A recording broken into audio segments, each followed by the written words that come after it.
Hi friends, welcome to బిన్వీ mom recipes. ఈరోజు మన ఛానల్లో సొరకాయలో పాలు వేసి కర్రీ ఎలా వండాలో చూద్దాం. నార్మల్గా అయితే సొరకాయలో టొమాటో వేసి లేకుంటే సొరకాయ పచ్చడి చేస్తూ ఉంటారు కదా. ఈ విధంగా సొరకాయలో పాలు వేసి ఒకసారి వండండి, టేస్ట్ అయితే చాలా బాగుంటుంది.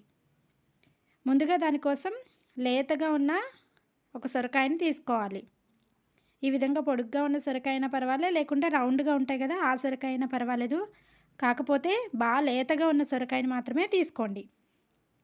ఈ సొరకాయని చిన్న ముక్కలుగా, వీలైనంత చిన్న ముక్కలుగా కట్ చేసుకోవాలి.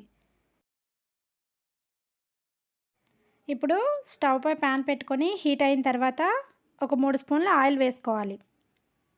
ఆయిల్ వేడైన తర్వాత 1 స్పూన్ ఆవాలు, 1 స్పూన్ జీలకర్ర, ఒక 2 స్పూన్లు పచ్చిశనగపప్పు. పప్పులు ఎక్కువ వేసుకోవడం వల్ల మధ్య మధ్యలో తగులుతూ పంటికి చాలా బాగుంటాయి. 1 స్పూన్ మినపప్పు వేసుకొని వేయించుకోవాలి. తర్వాత కొద్దిగా కరివేపాకు, కొన్ని ఎండుమిర్చి రెబ్బలు వేసుకొని వేయించుకోవాలి.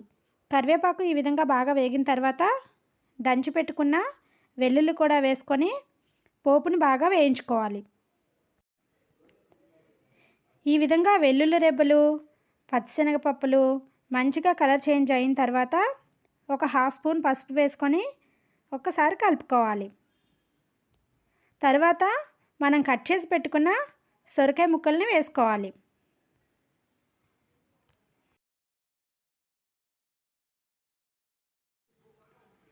ఒక స్పూన్ సాల్ట్ వేసుకొని బాగా కలుపుకొని మూత పెట్టి ఒక 3-4 నిమిషాలు మగ్గించుకోవాలి.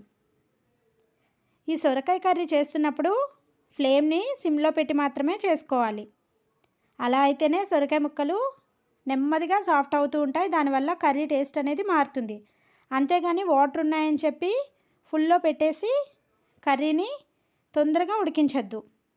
స్లోగా సిమ్లో మాత్రమే మధ్య మధ్యలో మూత తీసుకుంటూ కలుపుకుంటూ ఆ వాటర్ ఇంకిపోయిన వరకు సొరకాయ ముక్కల్ని ఉడికించుకోవాలి.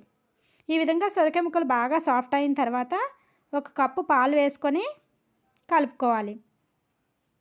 ఇలా పాలు వేసిన తర్వాత కూడా సొరకాయ ముక్కల్ని 1-2 నిమిషాలు మూత పెట్టి మగ్గించాలి. ఈ విధంగా కర్రీని స్లో ప్రాసెస్లో చేస్తే మాత్రమే కర్రీకి టేస్ట్ అనేది వస్తుందండి. ఈ విధంగా పాలు కూడా ఎగిరిన తర్వాత 1 స్పూన్ కారము, 1 స్పూన్ ధనియాల జీలకర్ర పొడి వేసుకొని కలుపుకొని 1 నిమిషం పాటు మళ్ళీ మగ్గించుకోవాలి. మనం చేసిన కర్రీ పర్ఫెక్ట్ అని తెలియాలి అంటే ఈ విధంగా ఆయిల్ పైకి తేలుతుంది.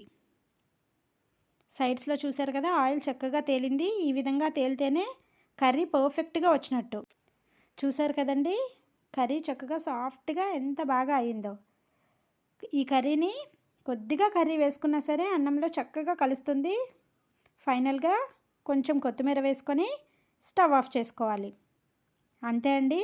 మీరు కూడా ఒకసారి ప్రాసెస్లో ట్రై చేయండి. చేసినప్పుడు మాత్రం ఖచ్చితంగా సిమ్లో మాత్రమే ప్రాసెస్ అంతా చేయండి. అప్పుడే మీరు మంచి టేస్ట్ని ఎంజాయ్ చేస్తారు. ఇలాంటి మరెన్నో రెసిపీస్ కోసం please subscribe our channel. Thank you for watching.